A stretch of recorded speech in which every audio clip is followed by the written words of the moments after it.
Herzlich willkommen zum 4. Teil des Videopodcasts Sollen Roboter Menschen retten? Ich bin Markus Christen, zum einen Geschäftsführer der Digital Society Initiative und zum anderen leite ich eine Forschungsgruppe im Bereich digitale Ethik. Kommen wir zu dieser Frage. Sie können sich fragen, ja, aber warum soll das überhaupt ein ethisches Problem sein? Wenn ein Roboter einen Menschen rettet, ist doch immer eine gute Sache. Vielleicht kennen einige von Ihnen den Film iRobot. Dort hat die Hauptfigur Dell Spooner, ein Polizist, ein sehr großes Problem mit Robotern. Und zwar hat er dieses Problem deshalb, weil er wurde einst von einem Roboter gerettet.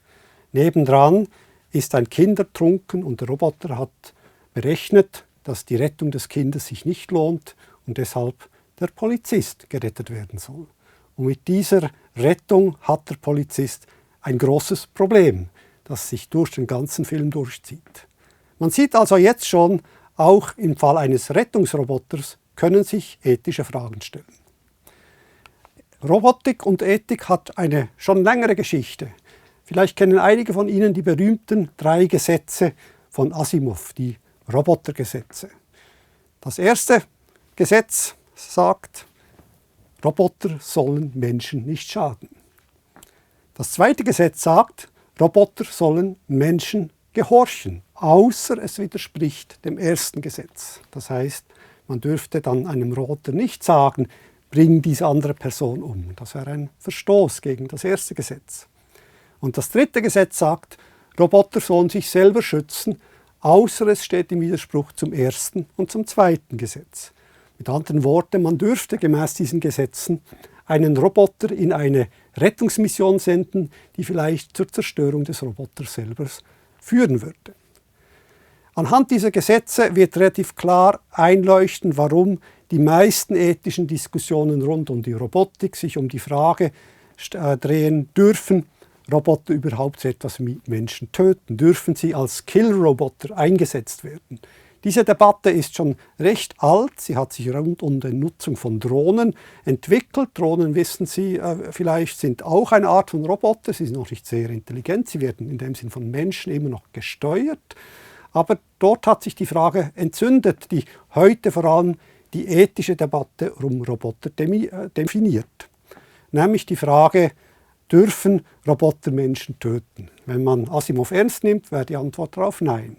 Doch wir wollen uns nicht diese Frage stellen. Wir wollen uns die Frage stellen, dürfen Roboter Menschen retten?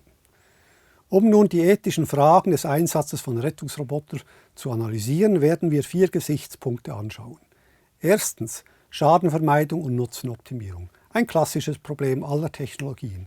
Sie sollen natürlich keine Nebeneffekte haben, die schädigend sind, und sie sollen entsprechend dem Nutzen, für den sie gebaut sind, funktionieren. Zweitens, Autonomie und Verantwortung. Rettungsroboter werden in Situationen agieren, wo sie vielleicht eigene Entscheidungen fällen können müssen. Sie haben also eine gewisse Autonomie.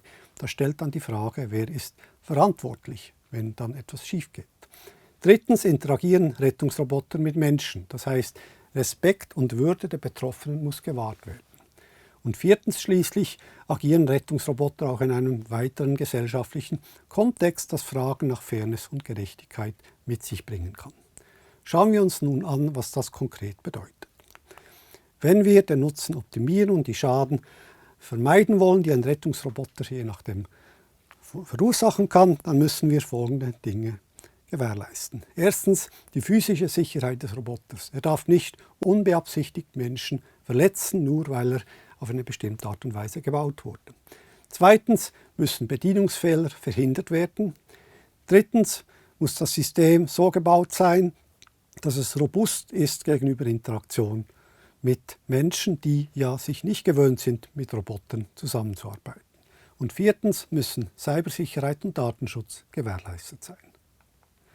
Zweitens muss klar sein, wenn das System einen gewissen Autonomiegrad hat, müssen Transparenz und Erklärbarkeit des Systems gesichert sein. Das ist Voraussetzung dafür, dass man das System ausreichend kontrollieren kann und auch vorhersagen kann, was das System mehr oder weniger tun wird, wenn es in eine spezielle Situation kommt. Je nachdem, wenn dann was schief geht, muss erfasst werden, was das System getan hat, sodass man die Rechenschaft rekonstruieren kann. Und schließlich müssen im gesamten System, also nicht nur der Roboter allein, sondern auch die Bedienungsmannschaft und auch je nachdem die Kommandantin, die entscheidet, ob der Roboter eingesetzt wird oder nicht, da müssen klar definiert werden, wer für was verantwortlich ist. Dann bezüglich des dritten Punkts muss klar sein, dass der Mensch als Interaktionspartner geachtet wird. Das heißt, die Erwartungen der involvierten Personen, sowohl Bediener wie auch Betroffene, müssen verstanden werden und einbezogen werden. Roboter können auch emotionale Effekte haben auf Betroffene, die gerettet werden. Die muss man ebenfalls verstehen und einbeziehen. Insbesondere sollten Betroffene nicht getäuscht werden, also zum Beispiel eine Rettung vorgetäuscht werden. Insgesamt ist auch darauf zu achten, wie die Kommunikation passieren soll, sodass sie eben möglichst respektvoll funktioniert. Schließlich, bezüglich gesellschaftlicher Aspekte, müssen wir daran denken, dass Roboter beispielsweise mit Daten trainiert werden, um Menschen dann in einem Rettungskontext zu erkennen, also beispielsweise in einem eingestürzten Haus. Wenn die Trainingsdaten derart wären, dass man zum Beispiel Menschen mit dunkler Haut nicht erkennt, weil die nicht in den Trainingsdaten sind, ist das ein offensichtliches Diskriminierungsproblem. Generell muss man den Umgang mit den Daten, die ein Rettungsroboter sammelt, regeln. Und man muss sich auch klar sein, dass ein Rettungsroboter je nachdem auch missbraucht werden könnte. Also statt Medikamente eine Bombe bringt. Also dieser Dual-Use-Charakter, das Missbrauchproblem müssen verstanden werden. Und schließlich denken wir an das Beispiel von zu Beginn dieser kurzen Videosequenz. Kann der Roboter auch in Dilemmas agieren, wo wir vorher eine gesellschaftliche Akzeptanz haben müssen, was der Roboter in solchen Fällen tun sollte. Das heißt mit anderen Worten, wir haben auch langfristige Fragen zu beachten. Man könnte heute sagen, dass Roboter einen ethischen Impact erzeugen. Das heißt, ihr Einsatz stellt ethische Fragen. Vielleicht aber brauchen wir auch Roboter, bei denen wir Ethik einprogrammieren können. Und vielleicht sogar in ferner Zukunft werden Roboter sogar eigenständige sogenannte Moral Agents sein, das heißt eigenständige moralische Subjekte. Von dem sind wir aber sicher noch weit entfernt. Was wir allerdings aber haben, ist, dass wir jetzt schon Forschende haben, die sich konkret überlegen, wie man Ethik in Roboter einprogrammieren kann. Und da kann man sich jetzt überlegen, welche Ethik soll das sein? Es gibt zwei bekannte Ansätze dazu. Die Deontologie stellt die Frage, ob Handlungen in sich selber richtig oder falsch sind. Das heißt, eine deontologische Theorie wird dazu neigen, einem Roboter klare Regeln zu geben, was der Roboter tun soll. Ein Konsequenzialismus stellt die Frage nach den Folgen des Handelns und unseren ethischen Überzeugungen. Das heißt, eine Handlung ist dann gut, wenn sie eine möglichst positive Folge hat. Betrachten wir das nun an einem Beispiel. Ein gutes Beispiel ist das autonome Fahren. Auch ein autonomes Fahrzeug ist ein Roboter, das in eine Unfallsituation geraten kann und dort dann Entscheidungen fällen muss. Wir können das autonome Fahrzeug deontologisch programmieren, beispielsweise ihm die Regel geben, überfahr auf keinen Fall ein Kind. Das ist programmiertechnisch einfach zu lösen, wenn man so will, und auch eine klare ethische Vorgabe. Eine andere Möglichkeit aber besteht darin, dass man dem autonomen Fahrzeug eine konsequenzialistische Ethik gibt. Das heißt, das Fahrzeug soll sich so verhalten, dass zum Beispiel die Anzahl Opfer minimiert wird. Wie in diesem Beispiel. Statt die 5 Menschen auf dem Fußgängerstreifen zu überfahren, sollte das Auto in das Hindernis prallen und die beiden Insassen würden getötet. Doch was ist jetzt nun, wenn einer dieser Insassen wie in diesem Beispiel ein Kind wäre?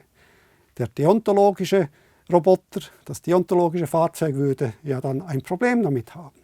Das heißt, schon nur dieses einfache Beispiel zeigt, dass das Einprogrammieren von Ethik in einen Roboter keine einfache Sache sein wird. Genauso wie das in unserem Anfangsbeispiel des Films iRobot der Fall ist. Das stellt nun auch eine Reihe von juristischen Fragen. Diese werden wir nun im 5. Teil anschauen.